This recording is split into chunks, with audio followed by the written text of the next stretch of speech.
Добрый день, уважаемые коллеги. Приподнять, чтобы было всем услышно. Я очень горд, что нахожусь в Чувашской земле, Чувашской республике, Чебоксар.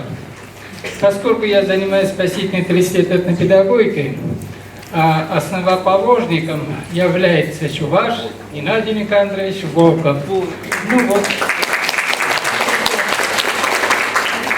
Я горд тем, что сегодня вот целая аудитория народа. И я настолько был рад, в Татарстане я этого не увидел бы и не вижу. Тут все на чувашском. Гости знают, не знают, это столь не важно. Ну, я горд тому, что действительно на родном. Так ведь и должно быть. Это естество, это нормальная языковая среда, если мы находимся в национальной республике. По-другому это быть и не должно. Ну, теперь, значит, я первый раз в этом институте образования. Конечно, слово развития не убрали, они правильно это сделали. Развития еще нет. Мы говорим о сохранении, но не более того. Так, ну что, этому институту 85 лет. Я тоже этим праздником поздравляю. Я горд, что я попал в юбилейный стол. Ну, я еще должен передать привет от моих коллег, которые работают в Сургутском государственном педагогическом университете. И они чувашки. Очень убедительно просили передать родине, малой родине, большой-большой огромный привет. Я тоже передал. Но среди моих аспирантов тоже есть чувашки, так что я тут как-то рядом и близко. Тюрки, родные. Ну, теперь, собственно говоря, мой доклад. Сохранение и развитие родного языка в современных условиях. Да, задача непростая. Тем более, все проблемы связаны с нашей государственной политикой в области образования. Все проблемы начинаются оттуда. Есть слово «паритетность», этого понятия, к сожалению, в языке нет. Языки нет в многонациональном государстве, многоконфессиональном государстве, многополикультурном государстве. Ну, это же ненормально. И мы вот бьемся, так и еще конца не видать. Конституция есть, но сплошь и рядом нарушения и в области образования, и в области культуры и так далее.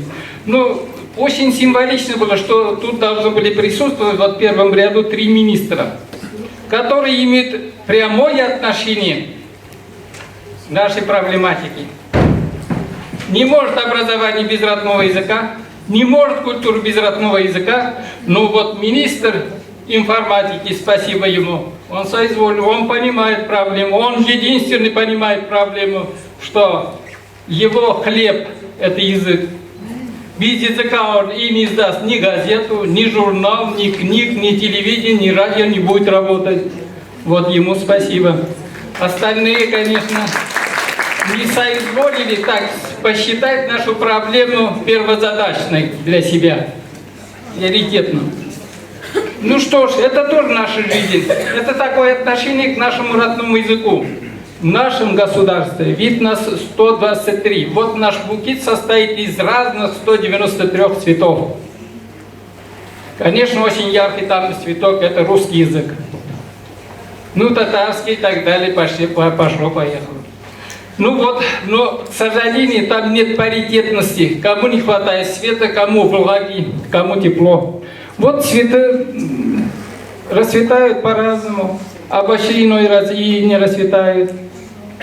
Ну, поскольку наш букет так построен, это наша Российская Федерация, и там у нас проблемы не только родным языком, вообще проблемы языковой политикой и доктриной национальной доктриной, которая принята в 2013 году. Ну что ж, вот если так пойти, то мне вспоминаются 2 очень важных исторических момента. 1954 год, государство Бангладеш. Студенты выходят на улицу, то есть они возмущены, ну, поскольку они хотят включить язык бенгали, считать государственным языком. Они борются за это. Ну вот, в 2000 году мы начинаем отмечать год родного языка. Это Организация Объединенных Наций принимает такую дату. Но это не в радость. Это не праздник. Это лишний раз напоминаем в году хотя бы один раз, что есть еще родные языки, их надо беречь, поскольку это базовая духовная ценность. Выше дороже родного языка у человека мало что, наверное, есть. Ну, есть жизнь. Ну, эти две вещи, подаренные матерью, сначала жизнь дарит физическое тело, ну, а потом, значит, дарит своего любимого родного языка, потому он и родной язык, поскольку он материнский язык. Так. Вот такие вещи. Ну вот, после этого, то есть, пройдя через полвека, мы начинаем отмечать. Отмечать с горечью, с обидой, с досадой, поскольку вот языки, которые не русские, они ущемлены в правах. Мы не имеем даже в своей национальной республике таким боем и ударом пытаемся сохранить паритетность языка. Если функции язык не выполняет, то значит он мало востребованный. Действительно, родители правы, поскольку они воспитаны в советский период, там уже начиная в 1938 году проблемы с русским языком, это постановление государства. В 1958 году тоже это же постановление дублируется. Ну вот теперь муссируется вопрос. 2019 год, вот буквально месяц тому назад, то есть русскому языку, да, идет ущемление, за счет чего? Ведь кто владеет родным языком, он быстрее освоит. Хотя там принципы Ольга Ивановна говорила, что значит, проблемы интерференции, ничего страшного в этом нет. Зато ведь человек, который владеет, ну в совершенстве будем считать родным языком, ему проще все остальные языки усвоить. И вот в моем народе говорят, чем ты больше языков знаешь, ты во столько крат человек. Ведь у него мышление, мировосприятие совсем другое. Это он будет представлять и английском языке, зная английского языка, или немецком языке и так далее. Или соседском, чувашском языке, братском. Он во столько крат, то есть он только себя обогащает. Он познает больше, чем ему положено бы на родном языке и так далее. Ну вот второй случай. Это 10 сентября, это соседняя республика, Удмуртская республика, город Ижевск, и человек в полном рассвете сел, 79 лет, ученый, кандидат философских наук, работал директором до ухода в пенсию, значит, директором института человека в Удмуртском государственном университете, и он перед парламентом республики устраивает самосожжение, и только по одной проблеме. У этого человека, ну кто-то пытается объяснить суицидом, ничего подобного. 79 лет такие вопросы не решают. Он боролся, поскольку он был активным, таким продвиженцем сохранения удмуртского языка. Ведь если язык уходит, поскольку народ уходит, ведь народ растворяется, то есть он становится русскоязычным. Больше ничего и не дано, в принципе, при такой политике. Ну вот, это второй исторический факт уже. Ну, реакции пока мы ждем, как вот Удмуртской республике, там Госсовет на это отреагирует, то есть примут ли там действительно соответствующий закон. Там, да, по сей день это национальная республика и только единственный государственный язык русский. Это ущербно. Это нарушение наших конституционных прав. Особенно это из базовых ценностей. Тот, кто не владеет родным языком, он ущербен жизни. Он всегда будет второсортным. Всю жизнь с этой обидой проживать.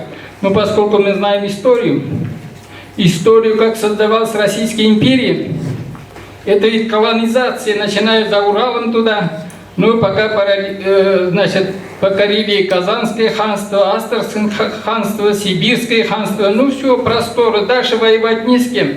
То есть все остальное Дальний Восток мы присоединили. Ну это политика, это российская политика была. Приобщить себя народов.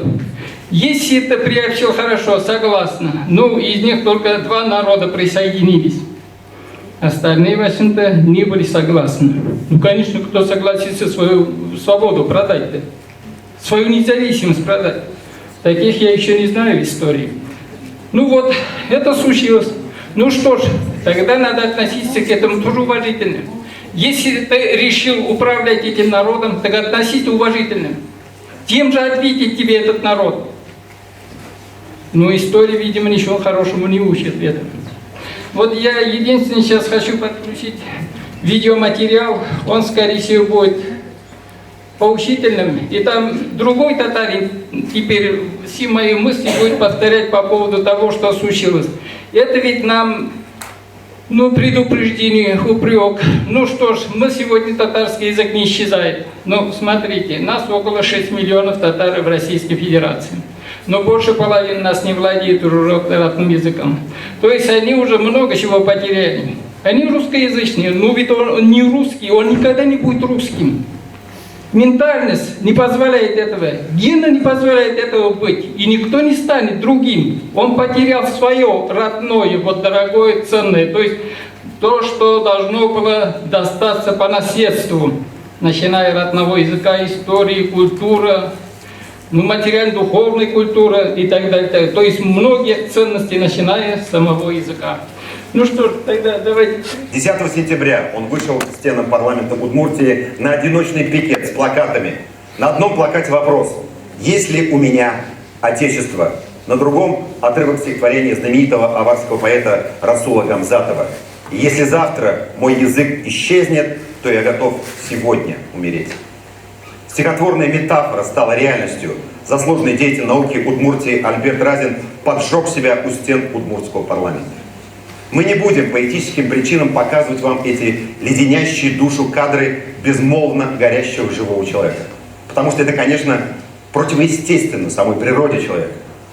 И прежде всего хотим высказать слова глубокого соболезнования родным и близким покойного. Благодаря коллегам из интернет-издания «Удмурт-Инфо» у нас есть возможность ознакомиться с предсмертным обращением к депутатам Госсовета Удмуртской Республики Альберта Алексеевича Разина. Вот лишь несколько его кричащих фраз. Удмуртский этнос исчезает на глазах. Конституция провозглашает равноправие народов Российской Федерации во всех сферах жизни. Коренные народы России, самоотверженным трудом создавшие развитую экономику, укрепившие мощь державы и проливавшие кровь, защищая Отечество, подтвердили свое равное право на обязательное изучение родного языка. Добровольное изучение родного языка приведет его к окончательной утрате, приведет к социальному регрессу, эрозию, упрощению и примитивизации социальных связей, уплощению культуры, то есть к деградации человека. Политика, направленная на насильственную русификацию, замешана на примитивной философии. Полуобразованные политики полагают, что в мононациональном государстве не будет проблем с национальным вопросом.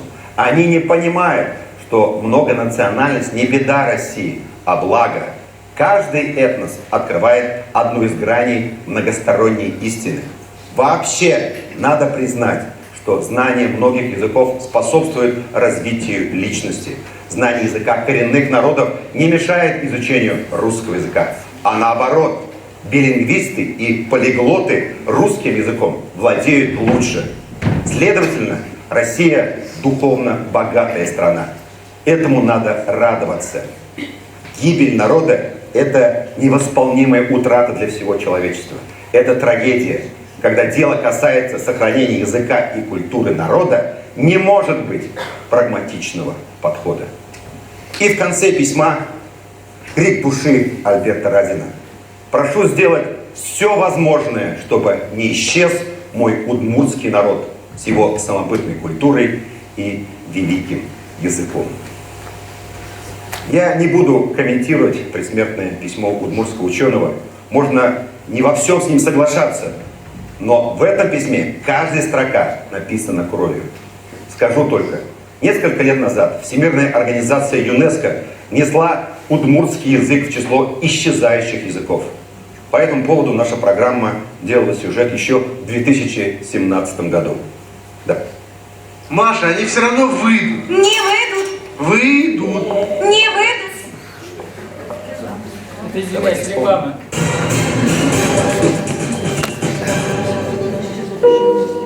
Если бы вас привезли в Ижевск с закрытыми глазами и, не сообщив вам, где вы сейчас находитесь, сняли повязку на центральных улицах города, вы бы ни за что не догадались и через несколько часов, что перед вами столица национальной республики. Еще бы. Ведь это общество, кажется, явно полагает, что компетентно выражать свои мысли оно способно лишь на русском языке. Что, кстати, в действительности вполне соответствует. За день нашего пребывания в Ижевске мы не встретили на улицах ни одного упоминания о том, что на свете существует и удмуртский язык. Ни в названиях магазинов, ни в названиях улиц даже, вообще нигде. Надпись на экзотическом удмуртском встретилась нам лишь однажды. Это надпись на кабинете заместителя министра национальной политики. В Удмуртии есть и такое министерство. И система национального образования вроде бы тоже в кругу их интересов. У нас нет обязательного изучения удмуртского языка во всех школах, но услуга такая предоставляется, как я уже сказал, 316 школ. Из каких? Здесь вот сложно сказать, боюсь, что... Мы все же не в Министерстве образования, и замминистра национальной политики мог и подзабыть точное число школ в республике. Их 613. 613 школ. В 316 из них изучают удмуртский, как мы только что слышали. Но вы видите сейчас другую цифру. Она поменьше. На самом деле таких школ 214. В этих школах есть предмет удмуртский язык. Хотя бы 2-3 часа в неделю. В остальных 100 школах просто кружки, кстати, едва ли не подпольные. То есть удмуртский язык есть лишь в каждой третьей школе Удмуртии. Видимо, такова национальная политика. Изучение языка во всех школах – это ведь не является самоцелью и не является панацеей в деле сохранения языка. Это нужно четко понимать. То, что преподавание удмуртского в Удмуртии никакая не панацея и не самоцель, хорошо видно в небольшом городке Можга на 50 тысяч населения. Здесь каждая 8-я школа имеет такой предмет. А проще говоря, из 8 существующих школ удмуртский можно услышать только вот в этом. Мы, кстати, и услышали его тут впервые.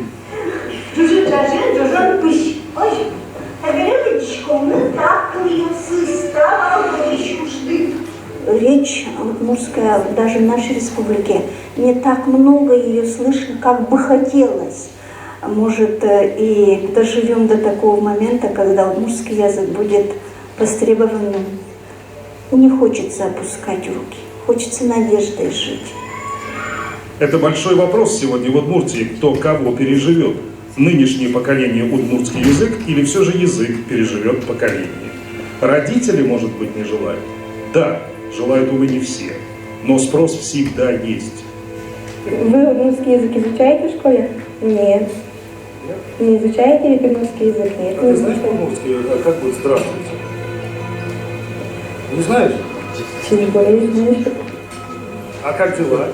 Да, многие родители хотели бы. Вот разговаривая с родителями, да, многие желают, чтобы их дети изучали удмуртский язык. Ну, это же надо нам для того, чтобы мы знали свою историю, не только вот, чтобы они умели разговаривать, но чтобы они знали и историю, и традиции, и обычаи своего народа. Есть такие родители активные, инициативные, которые хотели бы продолжить обучение, но нет у нас пока такой возможности. Необходимо возродить, так, иначе он просто вымрет. Даже если сегодня же власти Удмуртской республики решат, что между умиранием языка и его отсутствием в школьных программах есть некая связь и необходима срочная реанимация всей системы национального образования, то никакой уже разряд не способен будет разом эту систему запустить. В городе Можга в одном классе местного педагогического колледжа сидят вот эти несколько девушек. Это все, что достанется всем удмуртским школам в ближайшие годы. Это будущие учителя удмуртского языка для начальных классов. Редкий вид. Он встречается только в этом городе. И все реже.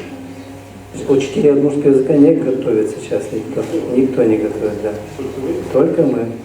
И вот по всей республике. Что это количество учителей хватает на всю республику? А думаете, много сейчас в республике осталось и школы, начальные классы, где изучают удмуртский язык? Их же мало осталось.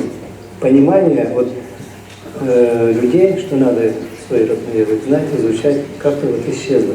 В системе высшего национального образования все та же чехарда. Для Удмуртского университета язык тоже не панацея и тоже не самоцель. В 90-е годы даже только на базе нашего института готовилось примерно 100 студентов. Сегодня наш набор – это предел 25-30 человек. Будет время, когда у нас и учителей удмуртского языка в принципе не будет. Удмуртский язык в Удмуртии как был, так и останется, теперь уж, наверное, навеки вечное, добровольным языком для изучения. Очень серьезная угроза. Ну, статистика ведь показывает сейчас, даже перепись провести, если там будет указано национальность, думаете, сколько человек укажет национальность, как удмурт? Сейчас 28. Да, а будет меньше. Вот будет перепись в 2018 году, как будет, да? Все будем знать, что мы придем.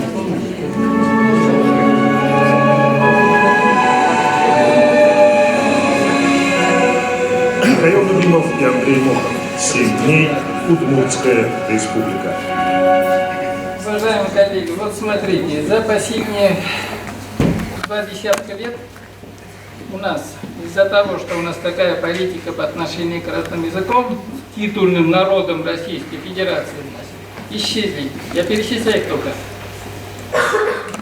Мурома, Деса, Миря, Ижорца. Нет, жорца живы не надо. Живы жорцы. Ну, видимо, они заявили себя как Ижорца. Фина, Ингермендальца, Вепса, Алютурца и Реки. Их уже нет. Если живо, им надо заявиться. Вепсы есть, я не знаю, где они не заявились, они есть, и слава Богу. И язык учат. И ингермановский фильм еще живы. Вот Алютурцы, да. И Реки. Если десяток осталось, это еще не говорит, что они живы. Ну, значит, учат. Вепсы язык изучают. Слава Богу, что изучают. 5 человек осталось. Не 5 человек. Ну, вот это тот факт. Смотрите, теперь, значит, от того, что человек изучает родного языка, первым делом это основа основ, и на этом строит свою национальную политику, дальше российскую политику, российскую культуру, и потом международную политику. Ну, такой был путь, истинный путь. Ну и школьных программ убрали в национально-регионального компонента, и все у нас ушло-поехало. Поехало, нет, стих. Ну вот смотрите, сейчас я приведу несколько таких, значит, поговорок, которые связаны, вот как татарский язык относится, татарский народ относится к изучению языков. Это, в общем-то, уже известная истина. Я пошел. Ну вот смотрите, значит, так говорят. Зиде юртның тілін біл, зиде түрлі білім біл. Перевожу. Знай языков 7 домов, это 7 народов. Это как минимум, это давным-давно сказано нашим народом. Знай 7 разных знаний. Ау. Ну это минимум, это истина, которая уже... Она была не под кудра. Бір под тем берет, икенші под тель берет. Мать ребенка рожает дважды. Первый раз подарив жизнь, второй раз подарив своего языка.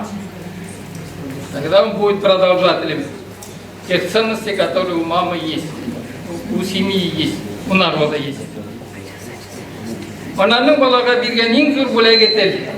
Самый большой подарок, который дарит мать ребенку, это язык.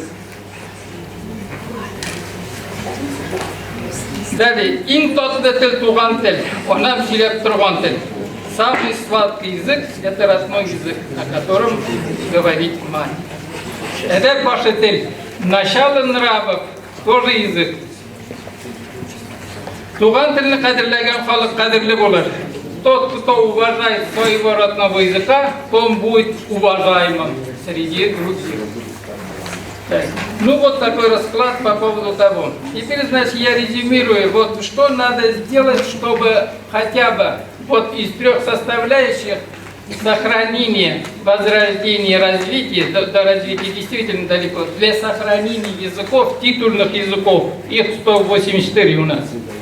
Кроме русского языка у всех проблема, в большой или меньшей мере. Кто-то уже исчез, кто-то исчезнет через 10 лет, а кто-то, значит, чуть дальше будет продолжать, эту агонию. Положение не лучшее. Для того, во-первых, во всех субъектах Российской Федерации должно быть 2 государственных языка. Это государственной политики в области образования должно быть. Это только паритетных началов. Мы не требуем больше, чем надо, чем русский язык. Вот если 6 уроков русского языка, то и 6 уроков татарского языка, чувашского языка, марийского языка, удмуртского языка и так далее. Во всех школах. К сожалению, у нас и школ-то еще не все имеются, не у всех народов Российской Федерации. Дальше. Значит, ментальность формируется только в национальной школе. Значит, на основе прописав эти положения в этой доктрине национальной политики, значит, надо и в законе однозначно вернуть национальные языки, национальные школы. Только там формируется национальное самосознание, чтобы человек себя нашел в этой жизни. А то ведь и уходит из этой жизни, так и непонятно. А зачем прожил он эту жизнь? Очень обидно, досадно. А что есть национальная школа? Там, ряд компонентов, без которых национальная школа. Во-первых, главная задача национальной школы – это формирование национального самосознания. Помочь ребенку найти в этой жизни себя. Это первая установка.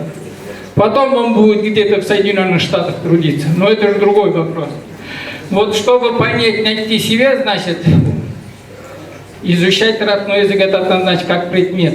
Изучать предметы на родном языке. Это функция, которую государство должно обеспечить любому народу, который живет у нас в Российской Федерации. Родной язык должен выполнять все функции. Это и на государственных органах обращаться на родном языке. Документооборот на родном языке. Значит, это периодическая печать. Книги, журналы, газеты, радио, телевидение. А дальше-то, поскольку язык связан не только познанием, но это, в общем-то, среда жизни человека, и должен общаться, конечно, на родном языке. То есть, государство должно создавать, не искать возможности, а и возможности он прежде всего, иначе это не государство, которое не может найти своим народом нормальных условий жизни. Так. А дальше, значит, паритетность в любом субъекте Российской Федерации. Национальная школа, значит, там должна изучаться народная педагогика этого же народа. Поскольку народный педагог, во-первых, фольклор построен на этом языке, это все духовное богатство этого народа. Дальше, значит, кроме иностранных языков, все, в общем-то, должно изучаться на родном языке. Ладно, если даже не так, ряд предметов должны изучаться, поскольку должна быть практика на языке своем родном, я изучаю предмет. Ребенок должен быть горд тем, что его язык позволяет этого делать. Он не хуже, чем русский, или английский, или китайский. Профессор Хасанович, по регламенту, если так. Все, собственно говоря, начинать надо с этого, поскольку нам пришли менеджеры, которые управляют с нами как могут или как хотят, как съездив за рубеж. Нам этого не дается, поэтому мы там не знаем, мы кипим в собственном соку, а у нас проблемы такие. Спасибо. Рахмет, Зур Рахмет, Рахмет Хасанович.